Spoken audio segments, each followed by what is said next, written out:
Shalom kekasih Tuhan, selamat pagi. Saudaraku sekalian, inilah hari dan pagi terakhir di tahun ini. Esok hari kita sudah memasuki hari dan pagi pertama di tahun 2023 yang akan Tuhan percayakan bagi kita. Banyak hal yang sudah kita lalui dan yang sudah terjadi di dalam hidup kita sepanjang 1 tahun ini. Ada kegagalan, ada juga keberhasilan. Ada persoalan, ada juga pergumulan. Ada kekecewaan, dan ada juga kepuasan. Ada pencapaian yang memuaskan maupun yang tidak memuaskan. Ada air mata, ada pula tawa, ada bahagia, dan ada juga duka cita. Tentu saja kekasih Tuhan, tidak semua peristiwa itu kita inginkan terjadi. Ada banyak di antaranya yang justru ingin kita hindari dan bahkan kita harapkan dijauhkan oleh Tuhan dari hidup kita. Namun tetap saja datang menghampiri kita. Di sisi lain ada banyak hal yang kita harapkan dapat kita gapai, tetapi justru menjauh dari genggaman kita. Kekasih Tuhan, adakah semuanya terjadi begitu saja tanpa ada tangan yang mengendalikannya? Siapakah yang mengerjakannya?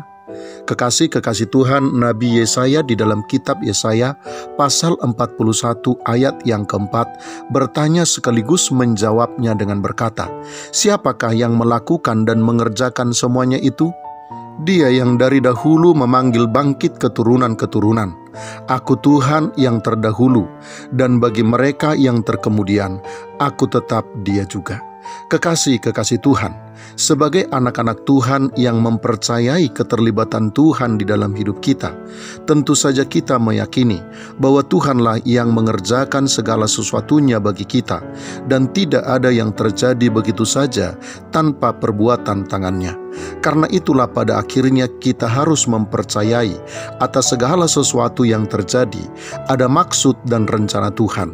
Dan tentu saja kekasih Tuhan, maksud Tuhan di dalam segala sesuatu yang terjadi tersebut adalah untuk mendatangkan kebaikan bagi kita, sebagaimana ditegaskan oleh Paulus di dalam Roma pasal yang ke-8 ayat 28 yang berbunyi, "Kita tahu sekarang bahwa Allah turut bekerja dalam segala sesuatu untuk mendatangkan kebaikan bagi mereka yang mengasihi Dia, yaitu bagi mereka yang terpanggil sesuai dengan rencana Allah."